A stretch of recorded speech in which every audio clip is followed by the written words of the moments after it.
Also get you more updates that are coming in as far as the new bill that has now been passed in the Lok Sabha that seems to be creating a lot of buzz, and especially if you are the one who actually frequently uses your phone for UPI or digital transaction, and if it will incur extra cost soon. Now the Lok Sabha meanwhile, which has approved the bill amending the Payment and Settlement Systems Act 2007, and this very authorizes the government to allow the banks and other payment service providers to impose charges on transactions conducted through any UPI application. So this seems to be the points of the provision where the bill that was passed by the lower house has made key amendments to the Payment and Settlement Systems Act of 2007, and it is being said that it authorizes charges on UPI payments under which banks may charge extra cost for every transaction. However, it should be noticed that the bill does not get implemented immediately, and the government has to formally notify banks and other service providers before they can actually begin levying known what is as the MDR or the merchant discount rate.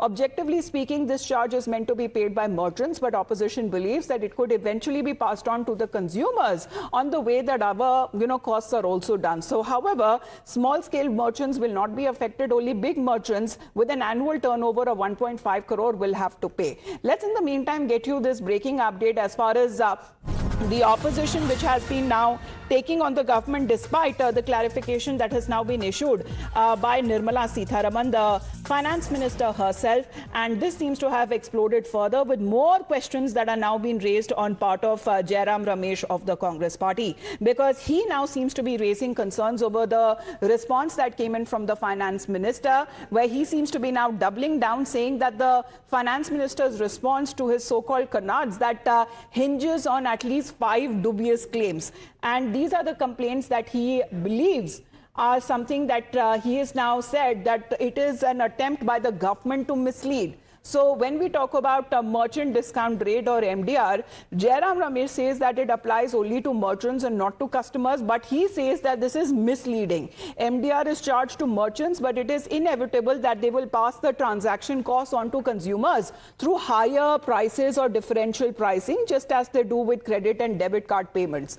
Moreover, merchants include medium and small businesses and kirana stores and even street vendors in the very backbone of the UPI adoption. Let's connect with Nyamika on this. So Nyamika, we are getting this another counter coming in from Jayaram Ramesh's side, who's calling this entire explanation that has been given by the finance minister to be misleading.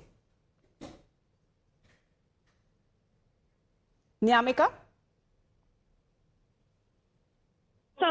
Response has on the part of the Congress General Secretary Jayaram Ramesh, as we have seen that how a question was being raised by Mr. Jayaram Ramesh after this bill was being passed in the parliament, to which the finance minister had replied that this charges are going to be levied upon the merchants and not to the consumers. To the Congress General Secretary and the Rajya Sabha MP has given a reply stating that of Jayaram Ramesh, where he seems to be further raising questions on the explanation given by the finance minister. Well, yes, Amita. So this is the counter which has come from the side of Jayaram Ramesh, clearly doubling down on the allegations which he has been making. Nirmala Sitharaman, the finance minister, had earlier fact-checked the opposition, but there is a counter coming in from the side of Jayaram Ramesh. A very feisty reply. Now, I'm going to read it verbatim for our viewers. The finance minister's response to my so-called canards, quote-unquote, hinges on 5 dubious claims. Now, what does Jayaram Ramesh say? First of all, he says, point number 1, which he's highlighted, is the MDR, saying that MDR or the merchant discount rate applies only to merchants, not to consumers. This was a claim by the government. Jayaram Ramesh says, no, that's misleading. He says it's only inevitable, a matter of time, that the MDR, which is charged to merchant, is going to be passed on via transactions to the consumers through higher prices or differential pricing. Now, point number 2, this is again a claim. He first cites government's claim, and then his counter supports banks and fintechs to invest more in infra, innovation, security. Jayaram says no, UPI was built as a public digital good and government has a responsibility to protect it. Zero MDR was critical to its success, enabling small shops, roadside vendors, etc. without transactional charges. Better alternatives are on the table. RBI has the capacity to support UPI ecosystem without the charging of merchants. Now, point number 3, a claim steering committee yet to decide on MDR. Now, the response coming in from the side of the Congress policy making, not just for present but future bill, removes the statutory guarantee of zero MDR. then the timing, raises legitimate concerns. He counters that as well. And going on, the issue could have been discussed in Parliament, etc.